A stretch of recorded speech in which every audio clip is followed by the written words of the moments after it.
Hello everyone, this is Chapter 1, Understanding the Sport Event Industry. The objectives of Chapter 1 include learning how to appreciate the role of sporting events from a historical perspective, understanding how to identify various types of sporting events, being able to recognize the employment opportunities in sport event management and the skills and knowledge that you need to acquire so that you can be successful in the industry, learning how to compare and contrast sporting events versus non-sporting events, and understanding the relationship that a sporting event needs to have with facility management and sport tourism. So first we will talk about what an event is. So an event can be described as a public assembly for the purpose of celebration, education, marketing, or a reunion. Events can be classified on the basis of their size, type, and context.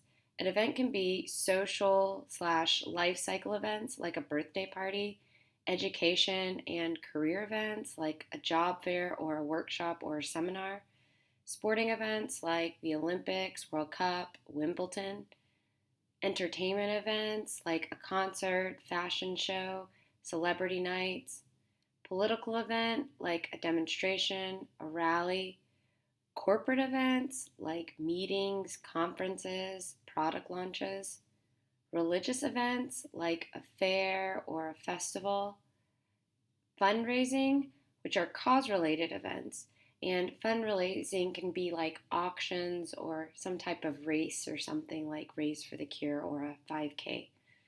As you can see, events are very diverse in nature, and in this class we will be focusing on sporting events, and in some cases we will talk about entertainment, because sport and entertainment go hand in hand.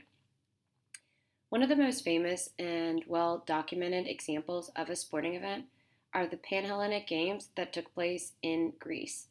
The Panhellenic Games include the Pythian Games, Nemean Games, and the Isthmian Games, and the Olympic Games. The Olympic Games are the most famous of the Panhellenic Games, and they took place in 776 BC in Olympia, Greece, and they happened every 4 years, very similar to today. The ancient Olympic Games lasted for 5 days, and it was a religious event to honor the Greek god Zeus. Spectators and athletes would travel from all over Greece to take part in this religious event that included an opening ceremony, musicians, vendors, artists, dancers, and a closing ceremony. Renowned philosophers, writers, musicians attended to watch athletes compete in events such as running, chariot racing, pancration, boxing, and long jump, just to name a few. The Olympic truce allowed athletes and spectators to travel to Olympia to watch the games without them having to fear violence on their way to travel to the Olympic Games. Once arriving to Olympia, spectators camped out to watch the games, and those that were considered very important people, the VIPs, were able to stay in a building that sheltered them from the heat and gave them comfortable accommodations. Even though these Panhellenic Games took place in 776 BC, events are still similar in ways, with vendors, artists, and dancers being a part of the spectacle of sport that we all know and love. The word sport comes from the verb disport, which as a noun means to divert or amuse. This is true in the nature of sport because some who choose to participate or attend a sporting event are able to escape the daily monotony of life and enjoy being there and being present at the event. The sport industry in the U.S. is a multi-billion-dollar industry, and the estimated revenue it generates is close to $500 billion.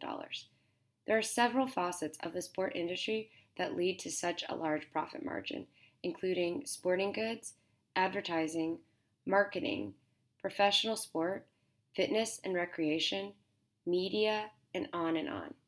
Teams, leagues, events, and players are able to appeal to media outlets, and Fortune 500 companies are able to have sponsorships and media deals with these sport entities. Although we tend to focus on college athletics or professional sports when we think about sport management or sports in general, it is important to look at the big picture of what sport is and how people participate and watch sport. For example, the sport industry is largely driven by youth participation in sports. Think about it. How many people can play for a soccer club in comparison to an MLS team or even an NCAA Division I or II program. Engaging in youth sports means that both children and adults are part of the experience.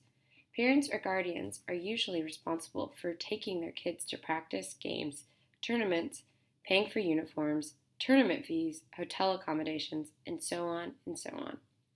With the increased specialization in youth sport, more and more children are participating year-round. In addition, more sport facilities are being built for children to train, practice, and to compete in. Sponsorship opportunities to host events or advertise in venues has also added onto the ongoing commercialization of sport in general.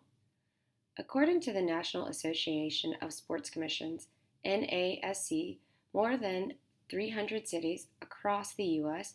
currently have a sports commission that is focused on bidding and attracting small-scale youth and amateur events. This means there are a lot of possibilities for employment opportunities as well as volunteer opportunities with sport management. Sport grows, and so do the number of sport-related event management jobs within sport and entertainment. There are so many opportunities to be involved in sport, including youth sport, interscholastic sport, intercollegiate sport, professional sport, marketing agencies, and the list goes on and on. For instance, think about the NCAA. How many departments do they have, and how many people work in those departments? Now, how many member schools are involved with the NCAA at the Division I, II, and III level? Now, think about how many of those member schools have athletic departments that have sporting events on a weekly basis. That's a lot of events, and that's a lot of people working to make sure that all of these different events run smoothly. If you decide you want to work in events and then be prepared to deal with a lot of different personalities and long hours. For instance, the Super Bowl halftime show is normally around 12 minutes long, but for this particular event, months of preparation go into it from artists, stage builders, audio, and video. A sport event manager must be able to organize, prioritize, supervise, manage, and communicate effectively to make sure that an event is successful. Event planners must also be available to network with a wide variety of people and organizations and to make sure that they are able to create professional relationships with the vendor and the client. The ability to listen allows the event planner to meet the needs and wants of the client more effectively.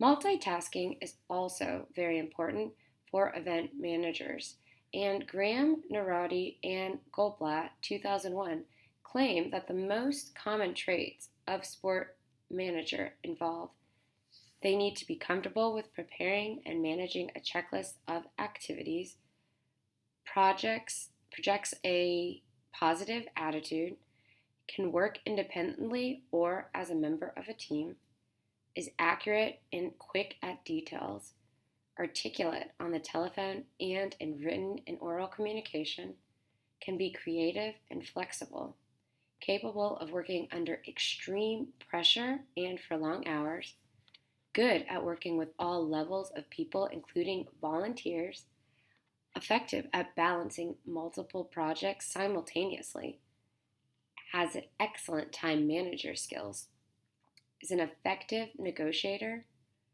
has good finance and budgeting skills, possesses great office skills, has leadership ability, is a quick problem solver, a great motivator, and has the desire to learn and to grow. Remember, this is a very general list, and the qualities of an event manager may change depending on the organization or the task at hand. All of these are great skills to have, but at the end of the day, being technologically savvy is very important within event planning and execution. There are many applications out there that will help with planning an event, like a conference, and now there are apps for different stadiums that tell you the layout of the facility and where to find certain things during an event.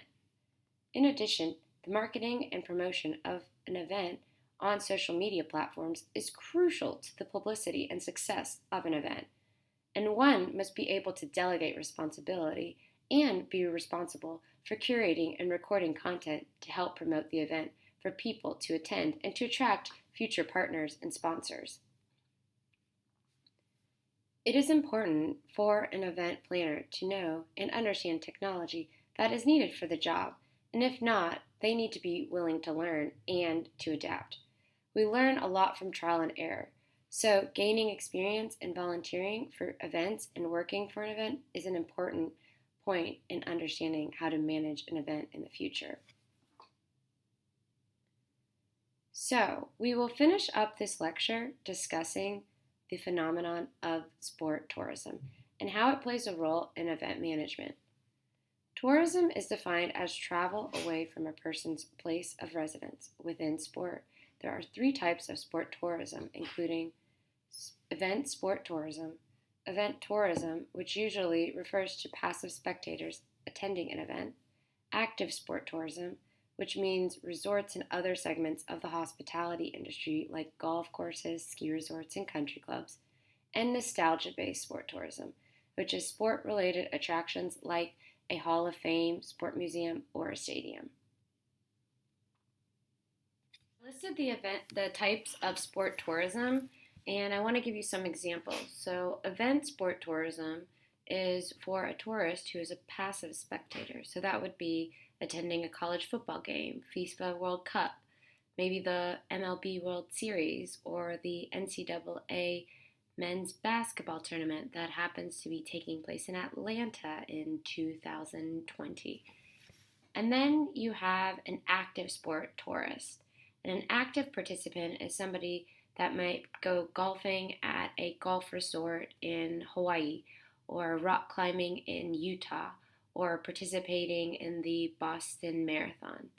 And then nostalgia sport tourism, it's just tourism that attracts memories and nostalgia. So memories garnered from uniforms at a throwback basketball game, or memories from traveling to a place that had the 1996 Olympic Games. So this is the difference as far as sport tourism is involved. What does sport tourism have to do with event planning? A tourist's destination to travel may be influenced by a number of various social factors like family, social class, culture, and subculture. Sometimes we save up our money and have our sights set on attending a sporting event, like the upcoming Super Bowl in Miami or the 2020 Olympics in Tokyo, and our primary purpose is to attend the event, but we may have time to experience other things in the city, like cuisine or fan fest engagements with other fans. Sometimes we just want to go to a city to visit family or a friend, and then we decide we want to catch a baseball game or a soccer game because it may be convenient, or maybe we just like to attend a sporting event, so we go. There are many reasons why a tourist might travel, usually determined by how the city or event is promoted and how it's marketed. So, why may a tourist travel and attend a sporting event? Maybe it's for stress alleviation, group affiliation, to escape from reality and the monotony of day-to-day activities, the aesthetics and just looking at a new facility like Mercedes-Benz, vicarious achievement, gaining knowledge, to interact with family and friends, enjoy a fancy halftime show, maybe some promotional giveaways like a bobblehead, or on-field contests like a dizzy bat spinning contest. So, some things to think about are, what are important components to sport tourism? So, in your reading, you read about rights holders organizations, or HROs. And those are organizations that own rights to have one or more events. And they are usually responsible for planning, organizing, and controlling the event. For example, the NFL has rights to the Super Bowl, and the NFL owns the rights to Relay for Life. Then there are destination marketing organizations, or DMOs, And DMOs are organizations that represent a specific destination and help with the long term development of communities through a travel and tourism strategy.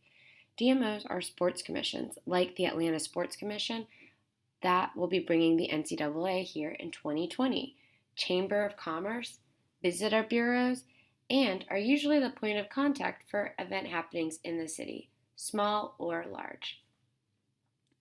When an event takes place in a city, the event planners try to plan various activities and other events around the main event. That is what you call leveraging the event. For example, the Super Bowl was just here in Atlanta in 2019. Although it was a one-day event that happened on a Sunday and lasted for a few hours, everything going on in Atlanta during the Super Bowl lasted for about a week. There were official and unofficial parties going on all over the city.